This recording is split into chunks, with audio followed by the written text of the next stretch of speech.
Art of being happy के unit 2 है Indological theories of happiness. तो यहाँ पर सबसे पहला टॉपिक आता है पंचकोशा थ्योरी। तो पंचकोशा थ्योरी बेसिकली एक वे होता है, एक तरीका होता है अपने आप को अलग अलग लेवल पर समझने का, from the physical body to the soul. ये जो पंचकोशा थ्योरी है ये एक एंशिएंट इंडियन फिलॉसफी से आई है एंड इसे तैतरीय उपनिषद में एक्सप्लेन किया गया। तो अच्छा, आगे बढ़ने से पहले ये जो पंचकोशा थ्योरी है मैं बताना चाहती हूँ कि बहुत इंपॉर्टेंट थ्योरी है, एग्ज़ाम में आता है इसके ऊपर क्वेश्चन। तो यस, पंचकोशा थ्योरी एक एंशिएंट इंडियन फिलोसॉफिकल थ्योरी है जिसे तैतरीय उपनिषद में एक्सप्लेन किया गया है। तो इस थ्योरी के अकॉर्डिंग हम जो ह्यूमन बींग्स हैं, पांच बेसिकली तत्व नहीं कहेंगे, 5 कोशा मतलब लेयर। हम ह्यूमन बींग्स 5 लेयर्स के बने हैं, ठीक है। अब ये कौन कौन सी लेयर्स होती हैं? एक होती है फिजिकल बॉडी की लेयर, फिर एक होती है एनर्जी लेयर, देन होती है मेंटल लेयर, फिर एक होती है हमारी विजडम लेयर और एक होती है ब्लिस लेयर। ये 5 लेयर होती हैं, ठीक है। तो सबसे पहले ये हमारी है कौन सी? फिजिकल बॉडी की लेयर, जिसे हम बोलते हैं अन्नमया कोशा।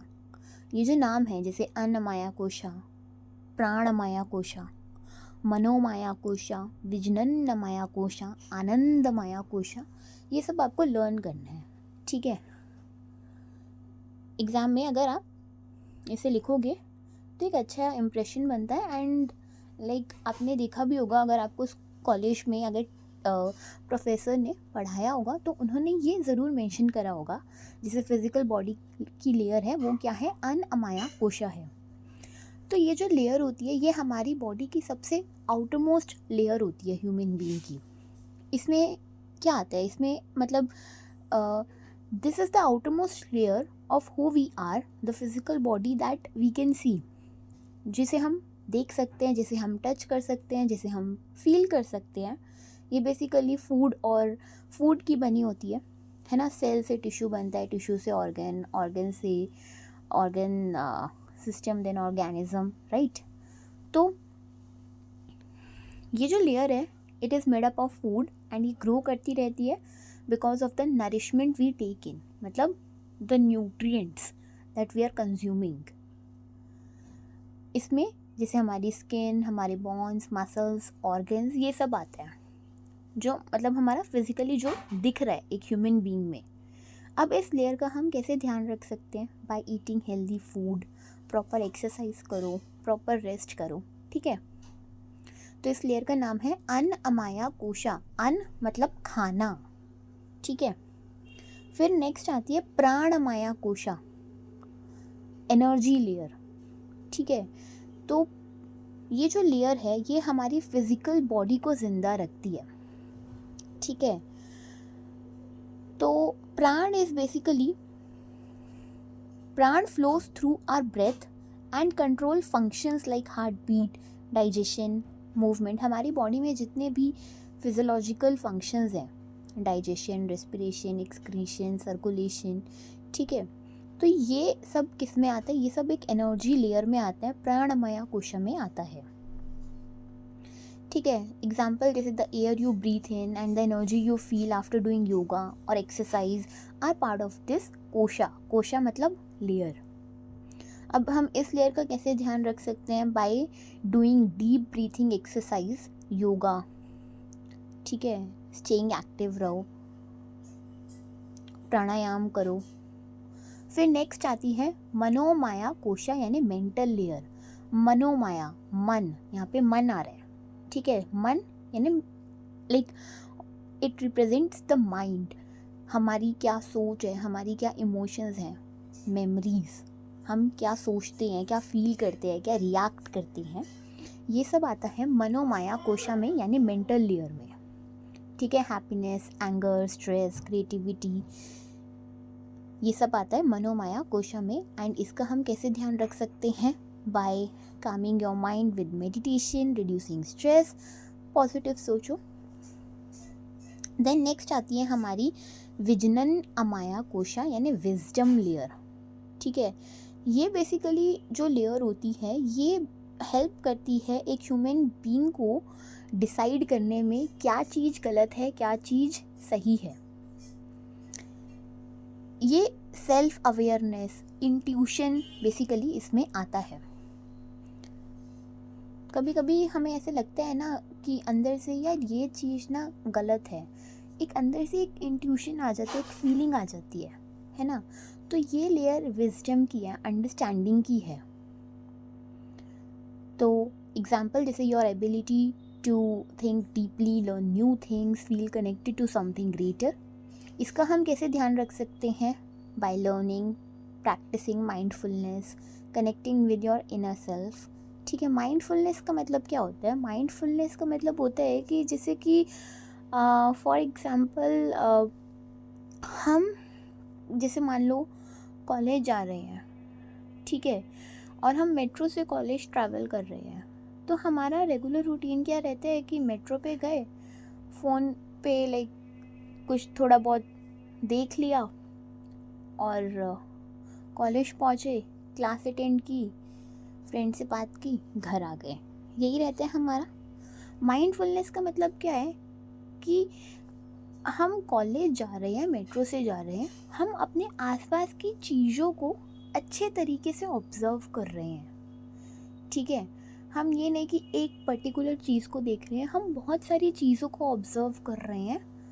ठीक है, हमारा मतलब क्या है कि हम जैसे कॉलेज मेट्रो पे गए, हम एक पर्टिकुलर चीज़ पे ध्यान नहीं दे रहे, हम अलग अलग चीज़ों पे फोकस कर रहे हैं, हम अच्छे तरीके से सब कुछ ऑब्ज़र्व कर रहे हैं। ठीक है, कि यार रास्ते में ये सब भी आता है, एक गार्डन आता है, एक मॉल आता है, ठीक है, मेरे आसपास जो लोग बैठे हैं ये कैसे हैं, इनका बिहेवियर किस तरीके का है, हम मतलब सब कुछ ऑब्ज़र्व कर रहे हैं। ये है mindfulness.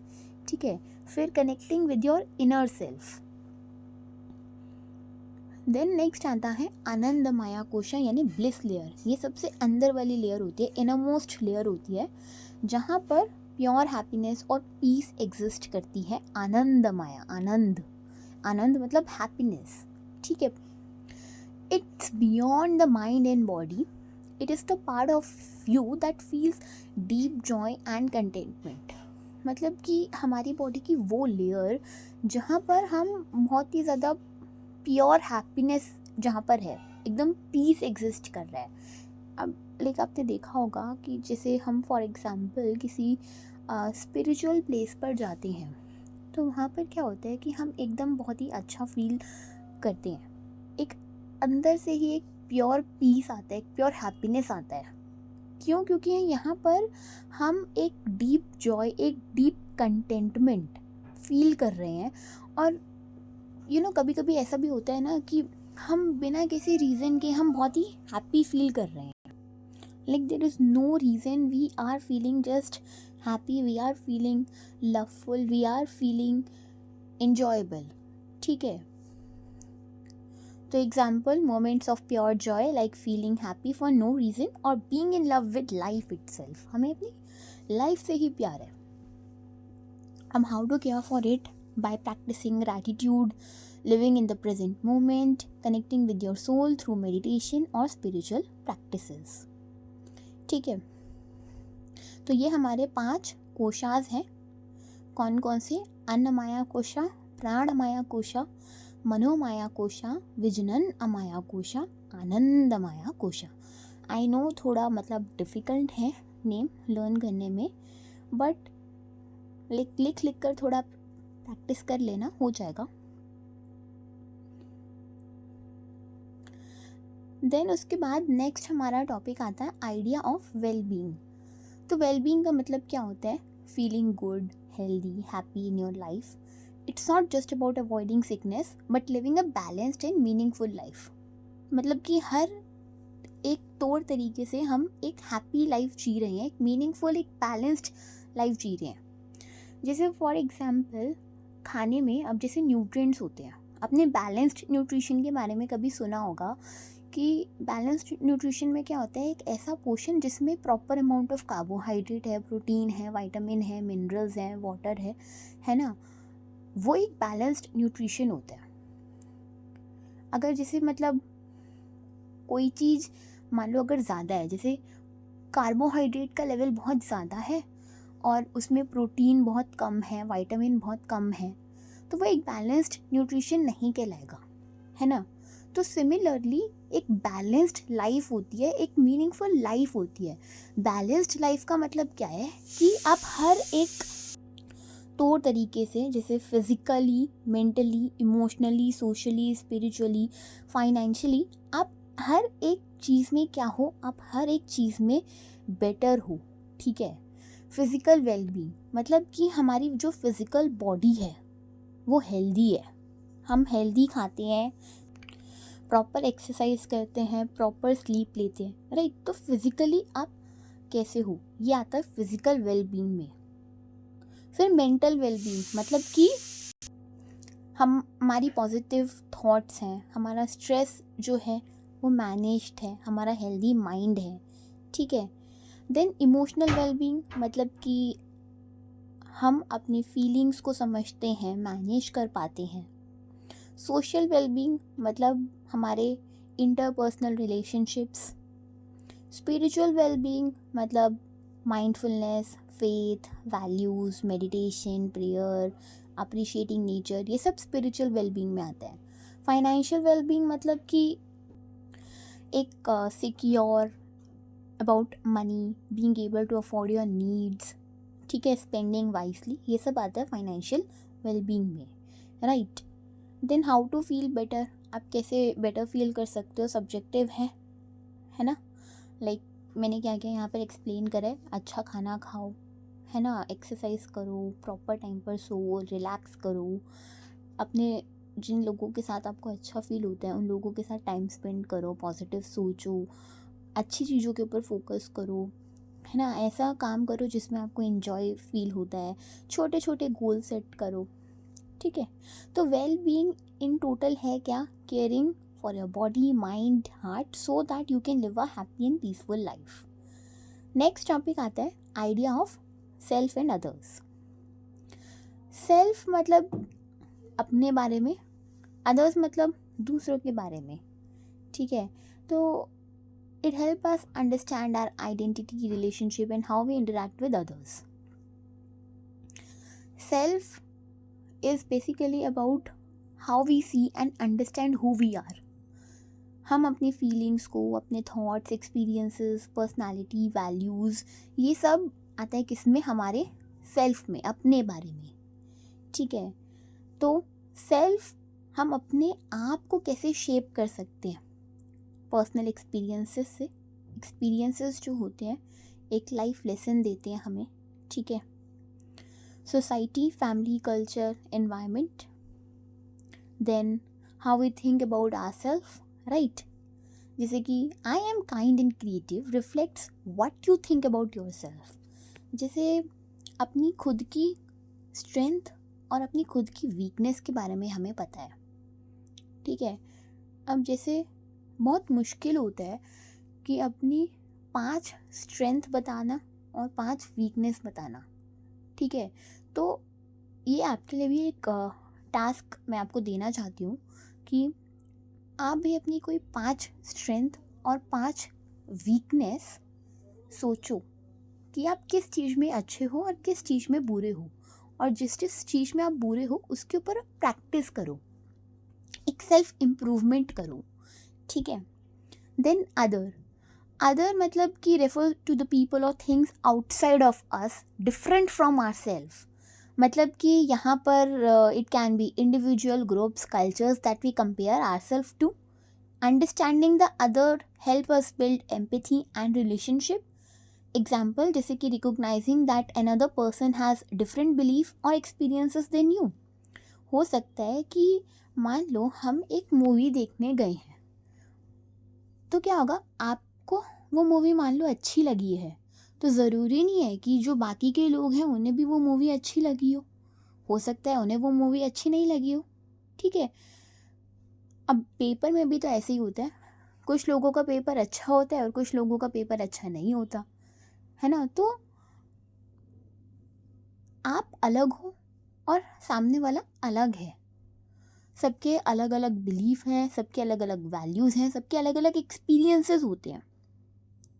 The one thing which you feel good, the other person may not feel it good, right. Then self और अदर में क्या रिलेशन होता है? सबसे पहला कनेक्शन, मतलब कि feeling happy when helping a friend, we relate to other through shared experiences and emotions. जब हम किसी की हेल्प करते हैं, ऑफ कोर्स एक अंदर से एक हैप्पी फील तो होता ही है ना। और जब हम मतलब हम उन लोगों के साथ टाइम स्पेंड करना ज़्यादा पसंद करते हैं जो कि हम जिनके क्लोज हैं, जिनके साथ हमें अच्छा फील होता है ना। Then differences, so the other help us see what make us unique. Example, learning about another culture show how your culture is different. Then respect and empathy, understanding the other help us respect diversity and avoid conflict. Empathy का मतलब क्या होता है? Empathy का मतलब होता है कि like एक देखो, एक होता है sympathy, एक होता है empathy. Sympathy का मतलब है हाय बेचारा, हे बेचारी, ये होता है sympathy। बेचारा ये तो बीमार है, ये हो गया सिंपैथी में। एम्पैथी मतलब कि आप अपने आप को सामने वाले पर्सन की जगह रख कर सोच रहे हो कि यार मैं समझ सकता हूँ कि तुम क्या फील कर रहे हो, मुझे समझ में आ रहा है, मैं तुम्हें अपने आप की जगह देख कर रख रहा हूँ या रख रही हूँ, ठीक है। तो ये होता है एम्पैथी।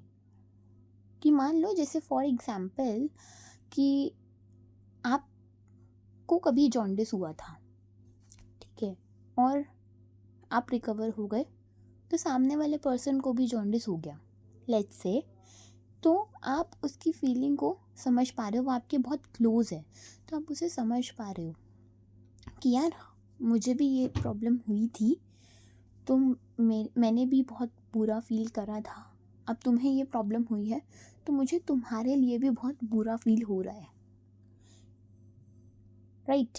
तो इसमें बहुत सारे एग्जांपल्स होते हैं, तो आप लाइक सब्जेक्टिवली लिख सकते हो। Then how to balance self and other, know yourself, सबसे पहले अपने आप को समझने की कोशिश करो, देन दूसरों को समझना। बी ओपन माइंडेड, दूसरों के भी सुनो बिना किसी जजमेंट के। एम्पैथी शो करो, put yourself in other shoes to understand their perspective, कि यार अगर तुम उस पर्सन की सिचुएशन में होते तो तुम क्या करते, ये होता है empathy. Respect boundaries, care for other while staying true to yourself, ठीक है। देन हमारा नेक्स्ट टॉपिक आता है hierarchy of happiness, hierarchy and stages of happiness.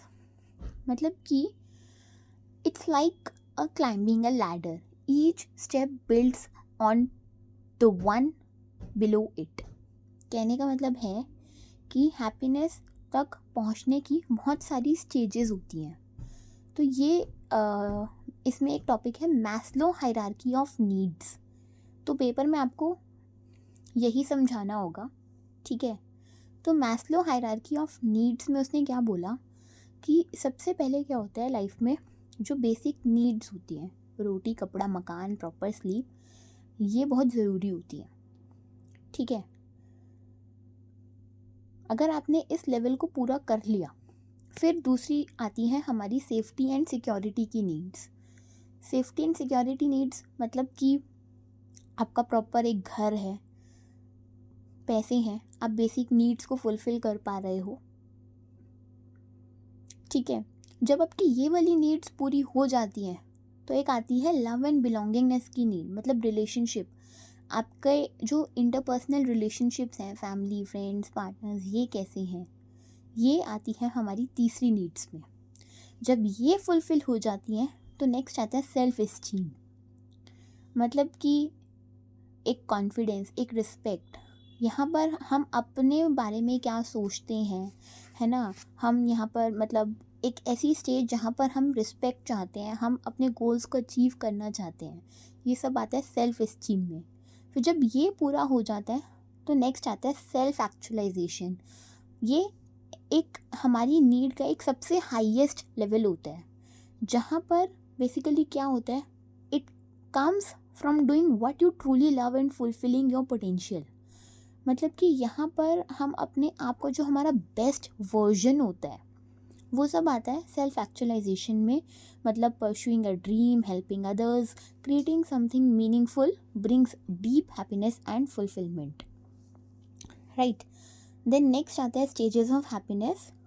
तो happiness can also be divided into stages based on how it feels and what it comes from. सबसे पहले आती है शॉर्ट टर्म हैप्पीनेस, यानी कि लाइक हमने कोई अपनी फेवरेट मिठाई खा ली, कोई फेवरेट अपना टीवी शो देख लिया, या कोई ऐसा गैजेट खरीद लिया, मतलब एक इंस्टेंट जॉय, शॉर्ट टर्म के लिए हम हैप्पी फील कर रहे हैं। फिर नेक्स्ट आता है एंगेजमेंट, मतलब कि हम एक ऐसा काम कर रहे हैं जिससे हमें अच्छा फील होता है, जैसे पेंटिंग हो गया, कोई गेम खेल ली, या कोई अच्छी बुक पढ़ ली। फिर नेक्स्ट आता है लॉन्ग टर्म हैप्पीनेस, मतलब this happiness come from doing something that has a purpose, like helping others और working towards your dream. It last longer because it connects with your values. फिर next आता है highest happiness, मतलब कि this is the rarest and deepest kind of happiness. ये कब आता है, जब हम कनेक्ट होते हैं समथिंग बिगर देन आवरसेल्फ, जैसे spirituality, nature, humanity, right. Then how to build happiness step by step, subjective answer है take care of your basic needs. मतलब हम जीवन में खुश कैसे रह सकते हैं, ज़रूरतों को पूरा करेंगे, स्टेबल लाइफ जिएंगे, पैसे कमाएंगे, स्टेबल जॉब होएगी, स्टेबल घर होएगा, हमारे रिलेशनशिप्स अच्छे हैं, हमने अपने गोल्स को अचीव करा, ठीक है। तो ये हमारा पूरा चैप्टर यहाँ पर कंप्लीट होता है, हमारी unit 2, that is ontological theories of happiness. तो बहुत इजी ये यूनिट है, आई होप समझ में आई होगी। Thank you.